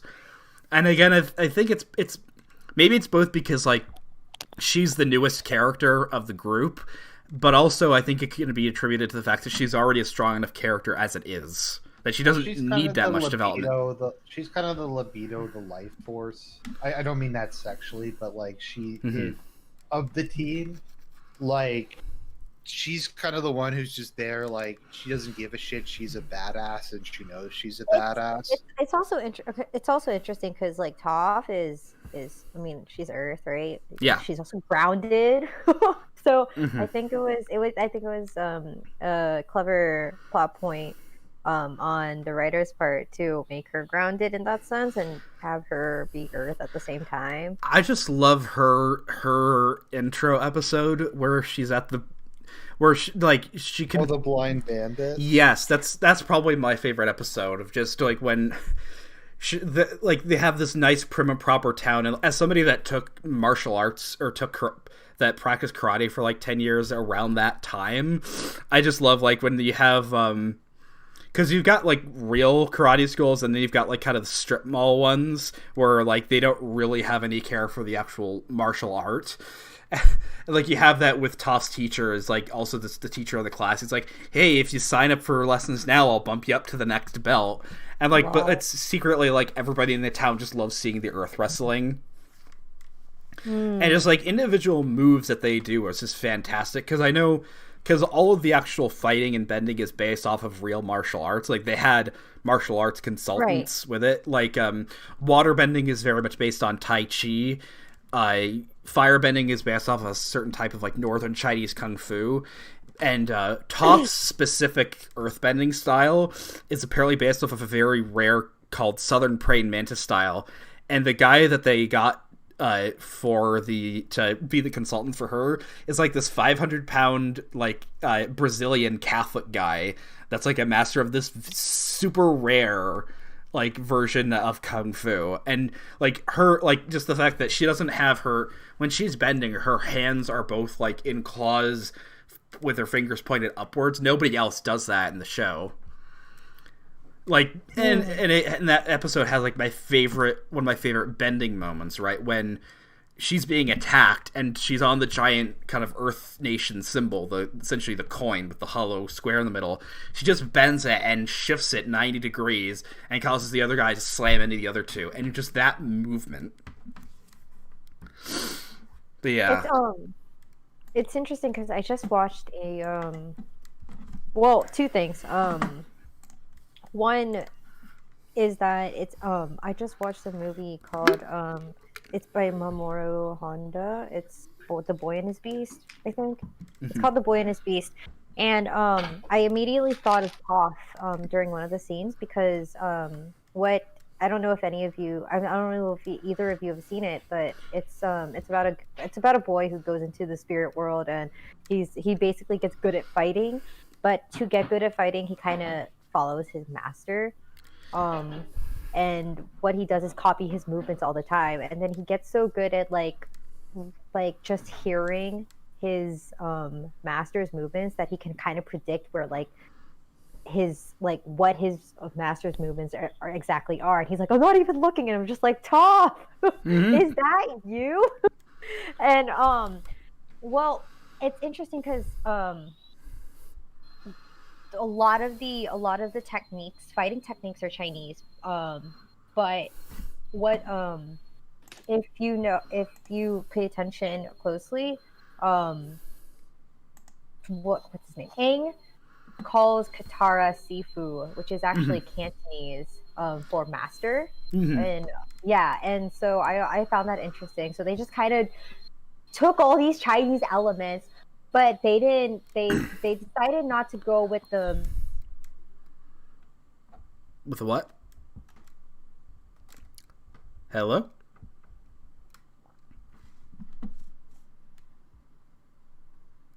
Hello? Sorry.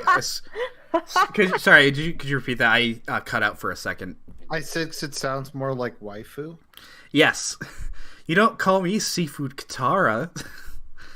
But well, she's water, so she's Sifu. Oh yeah, she's your Sifu. Oh my god! I love. There was this great article about how they talked about how one of the reasons Avatar is good is because it doesn't have any whiteness in it, and it's one of those mask off moments where they're basically saying it doesn't have whiteness because it just doesn't have white people in it. I'm like, well, it doesn't have black people in it either. It has fictional. This is just a bunch of characters who are in the same region. It's based on, Earth Nation has a variety of people, because you got Earth Nation's very obviously based on China, but it's also quite diverse, because you do have like the Guru, who's obviously Indian, and you could almost kind of look at it like it's flipped, because the Fire Nation is Japan, but it's on the west side instead of east of China. I was actually trying to figure out if the Fire Nation was North Korea or China. It's Japan. It's based. Well, yeah. It's political. Japan. It's political. Its politics are Japanese. Its architecture is actually largely based on kind of ancient and classical Thailand and stuff in Siam. Okay. I can see that. And but its landscape is actually based off of Iceland, of this, because they've got like the black sand beaches, they've got this kind of lichen fields, because like in the commentary they talk about how they've gone on writers retreats, and like one of them they went on vacation in Iceland, and it's like Iceland is a huge volcanic island, and so is the Fire Nation, so it's kind of like it's less like Japan, and it's more of the geography of Iceland if it was larger and shifted down several hundred miles. And the Water Tribe, of course, is very based on Inuit culture. Right, yeah. The only thing... they kind of look Indian. I always thought they looked kind of Indian. Oh, Indian as in from India, or Indian as in... From India. Okay. The Earth's, now that I think about it, like Ba Sing Se, and the Earth's fashion dress kind of reminds me of like Vietnam or something. I don't know. Mm-hmm. Well, what's interesting is the Earth King himself is based off of Emperor Puyi, who is the last emperor of China of the Qing, and because that guy also his style of dress is very much based off of the Manchu Qing dynasty, and but his face and the fact that he's wearing glasses, he very much looks like Puyi, who is also the emperor of Manchukuo in the 1930s. But yeah, what? Well, just the Earth King brings us one of the greatest moments in the entire show.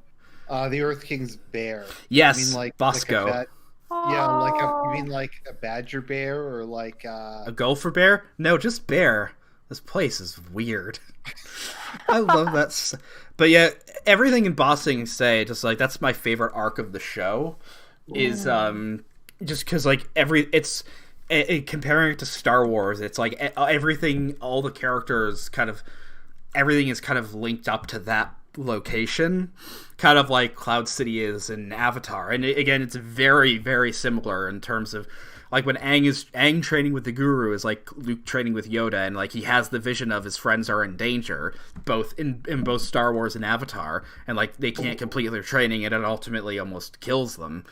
Right. You have and you have the fact that it's kind of the dark. It's like everything that could possibly go wrong does go wrong, and that's kind of why I love that episode when they finally meet the Earth King, and it's like finally everything's gonna be okay. You know, Suki's here and the Kyoshi warriors, and then it's just like you hear, oh no, the Dai Li are still loyal to Clancy Brown, who is the voice of Mr. No. The head of the Dai Li is the voice of Mr. Krabs, which is great. Oh man, I love this. I love intersecting universes. Mm-hmm. And then I what else? Yeah, just everything kind of goes wrong and the Earth Kingdom falls. And it kind of makes that point of, well, since the invasion failed, we'll just wait until after the comet happens, because really they can't do anything else. Right. Until you learn, no. Because the animation in the show is still absolutely gorgeous. Like, it's better than a lot of animes I've seen. That's smooth enough, and it just, everything is deliberate and beautiful. Probably just had a much bigger budget, I'd imagine. Mm-hmm. Yeah, but the thing is, what does not hold up is when they have to do 3D animation, because this was also around the time of Jimmy Neutron, and I maintain Jimmy Neutron is one of the ugliest shows ever made. Yeah. I hate it. Yes. I hate that show so much. No, you're right. But yeah, I agree. But like, because like when Aang has to bend the air into the door in the air temple, it does not look good. It's only at the very end when they probably had more of a budget and they could make the Zeppelins look okay. But outside of that, like, no. Just the 2D anime, like, just like the whole scene of when you have what they call him Koizilla, when Aang kind of merges with the ocean spirit after Zhao kills the moon. I love that sequence, and it's just everything else is black and white, and it's just this vibrant blue. And it feels very earned because of just how almost unstoppable the Fire Nation seems, but then you just have this where Aang just wipes them all out. Hey, Fritz. Yeah? My girlfriend turned into the moon. That's rough, buddy. I love that line. That's rough, buddy. That's rough, man. And then, like, when Sokka's high on the cactus juice, is like, why don't we just ask the moon? She doesn't have to worry about nothing. She flies by herself. Oh, Princess. I cried all the time when that was on when I was a kid, but I cried at a different time. I didn't cry this time. I cried 5 years ago, and it's when the saddest episode is Appa's Lost Days, when Appa's missing, and just because it's like you realize all of Aang's worries about what could be happening to Appa is completely justified because he goes through so much horrible shit. Like, he's trapped in a horrible Fire Nation circus. He's like horribly like bloodied and injured, and like when Aang's just like sleeping and he's like says in his sleep like, we'll always be together, buddy. I was like, oh, that teared me up. Appa with Appa is scary. Is what? Mm-hmm. Yeah, no, so when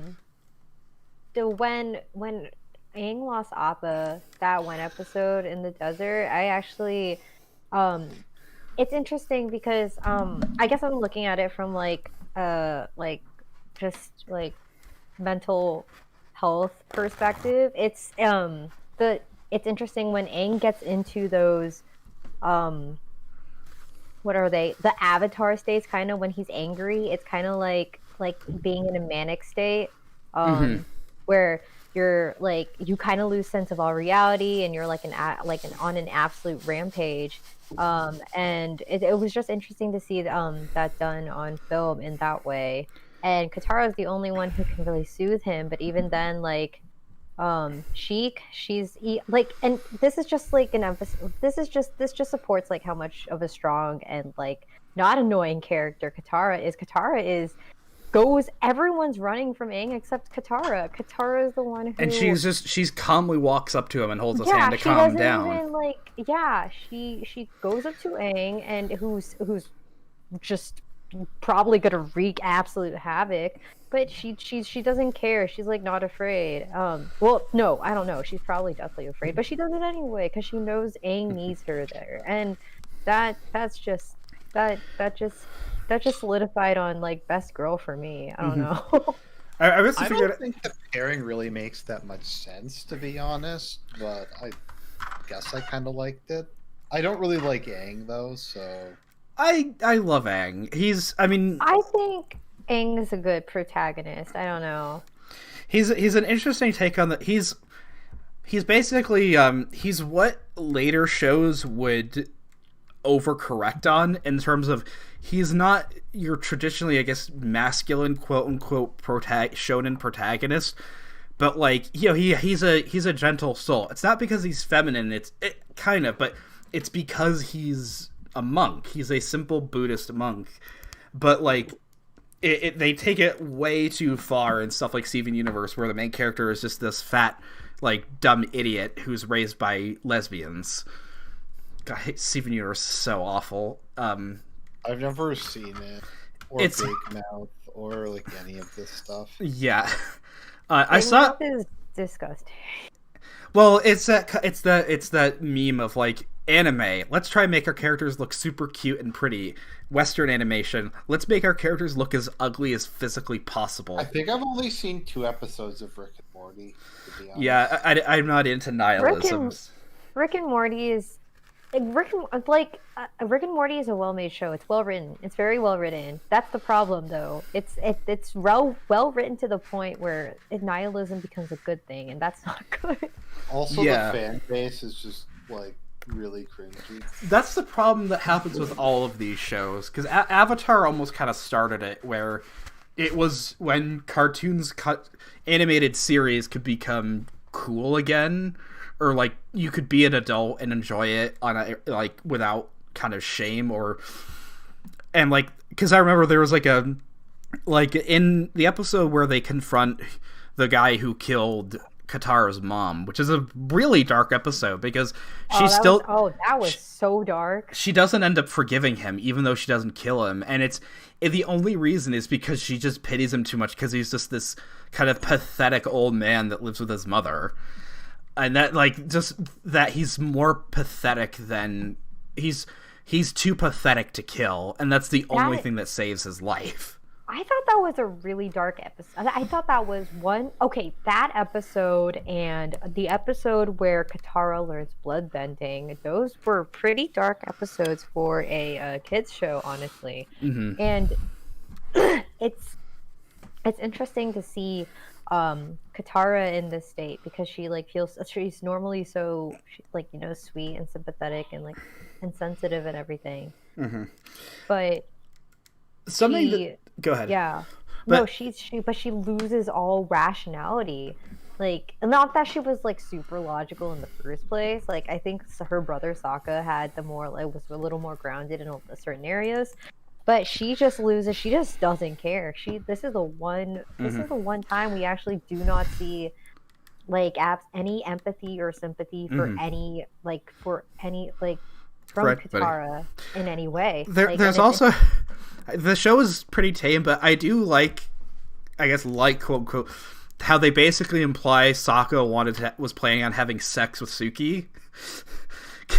Because and he's got the rose in his mouth. He's like, "Hey," and like Suki's like, "I want to get into his tent," and it's like, are they implying that? I thought I actually didn't think of that. I actually thought it was just I thought it was just a romantic hangout. But yeah, what you're saying makes sense. Well, they are teenagers with no supervision, so this is true. You know, I really like Suki and Sokka together. Suki is a good character. I don't like Suki. Why? I just find her really boring. She's not in enough episodes, but like, that's fair. She really isn't.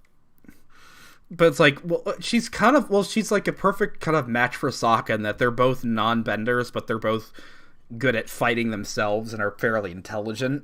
It's good. Yeah, I do like that parent. Like, I thought she was a third wheel that got in the way of Sokka and Toph. I don't know. I just can't see Toph in any romantic sense with anybody in this time of the show because she's too young. I can't see Toph with anyone, honestly. That's why. Yeah, well, I agree. Outside of like when she's like she in the Serpent's Past when she thinks Sokka saved her is the one that saved her, and then like when she finds that it's Suki, she's like, oh, you can let me drown now. Which now people would say that's homophobic because she's basically saying she'd rather kill herself than accept that she's gay. I didn't even think of it like that. No, you're not supposed to. It's a joke. I thought she was like, I want to die now because I've professed my love for someone. Uh-huh. Yeah, that's how I thought of that. Isn't Toph having a crush on Sokka brought up a couple times? It is, but I don't think it's beyond just the fact that, well, Sokka looks like the Giga Chad, but... Well, no, his dad looks like the Giga Chad. Well, I think it's just, like, a crush that how old is Toph? 12. Like, she's 12. Okay, she's 12, and Sokka's, like, 15 or 16? I think he's 14. Oh, okay, well... I don't know. Like, I feel like it's like an older guy crush. Like, oh, he's really cute. Oh no, Senpai noticed. She technically can't see him, but is it gonna be like is it like Daredevil where you can see what they look like in the rain? Maybe, I don't know. But it would be really hard to write a blind character. Well, they do it well. One mistake I noticed this is in the episode when she's training Aang. Because I have a whole art book on Avatar, which is really good, and I also have this really cool thing where it's a bunch of posters, but like in the episode when she's training Aang in earthbending, when they're basically doing like that kind of tug of war, they're pushing against each other, and she has the rock suit. They made a huge mistake in which they made a kind of slit for her eyes, even though why would they? Because she can't see.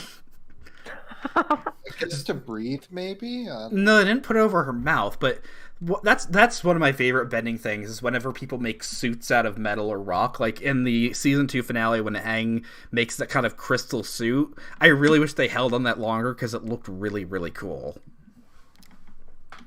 Lol. What? Yeah. No, yeah, you're right. Sorry.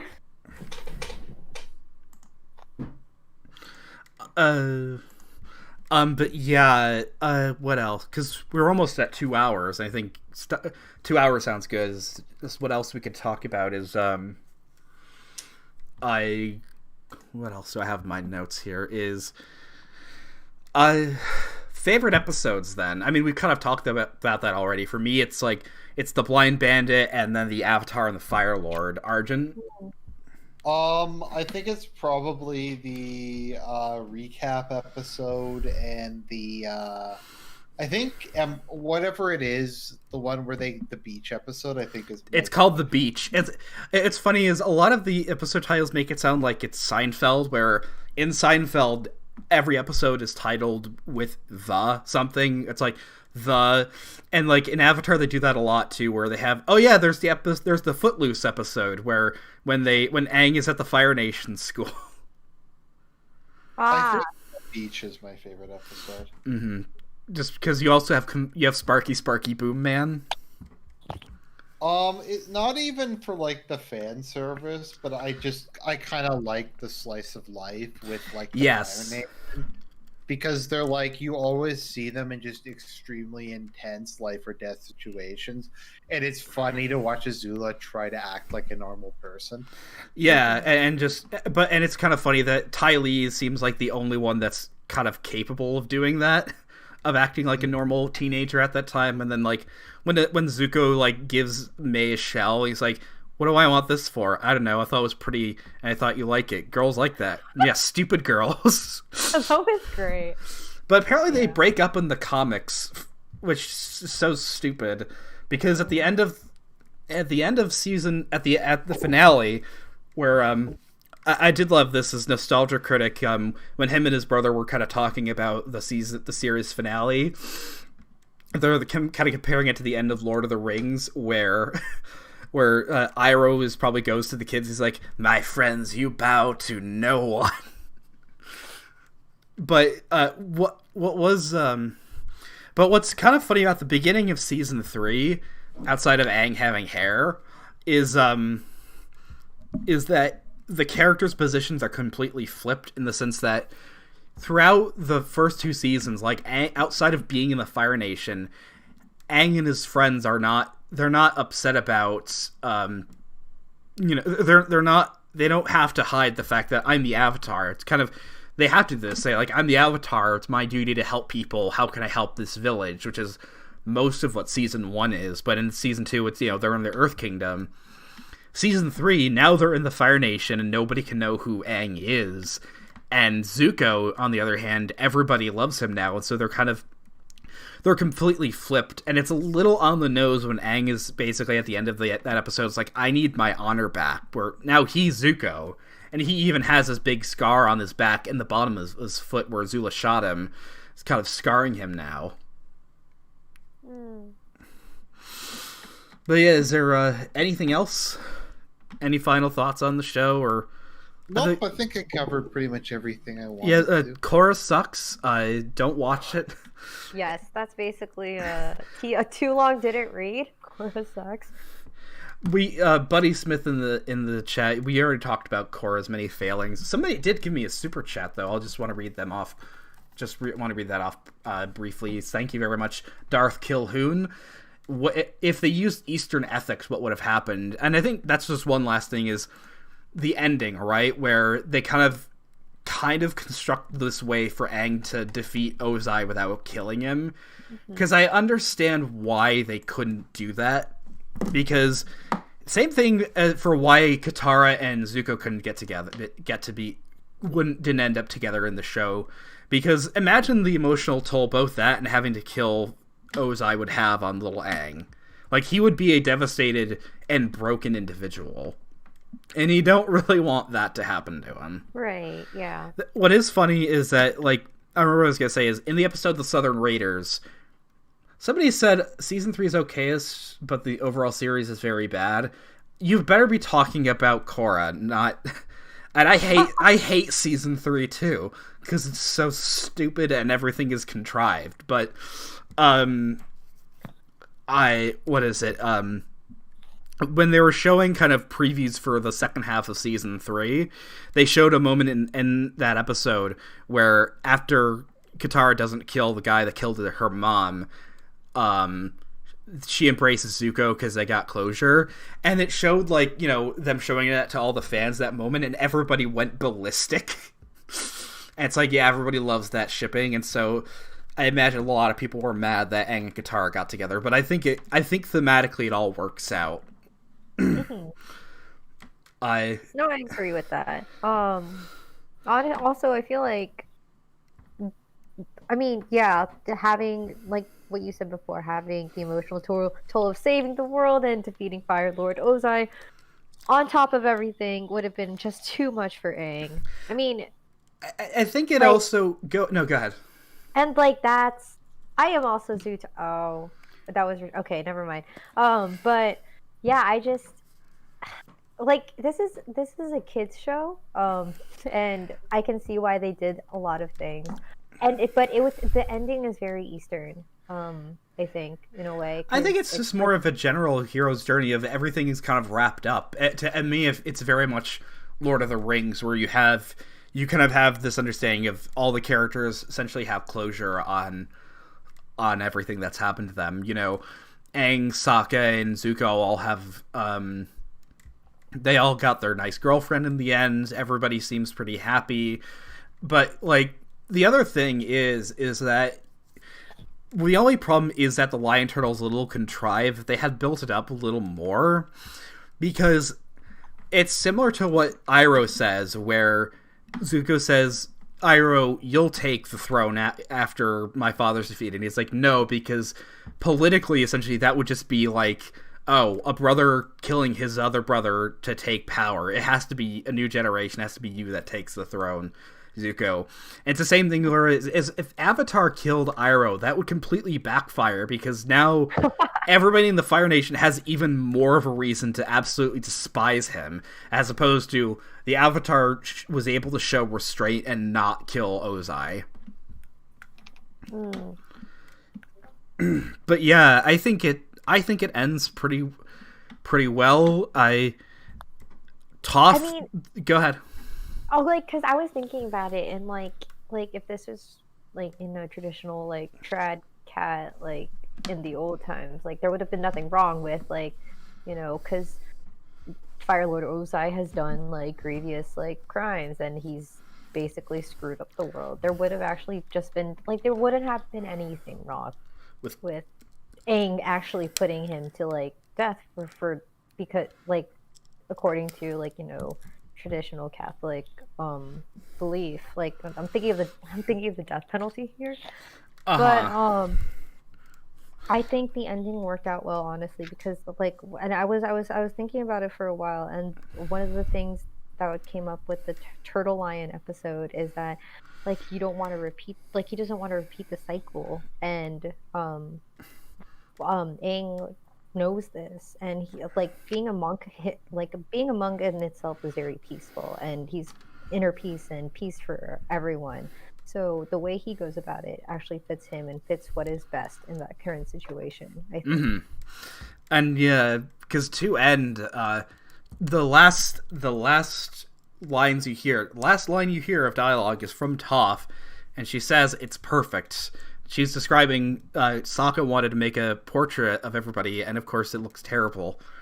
Because it's funny. I love whenever because some of the humor, just like Toph's blind jokes, when it's like we're gonna put up posters of opera, and she's like, I can do this by myself, and she puts it on backwards. He's like, it's upside down, isn't it?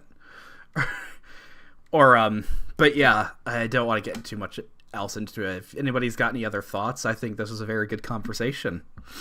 Oh yeah, this is great. Thanks, Fritz. Yeah, it was great. So yeah, you can find Arjun on his own YouTube channel.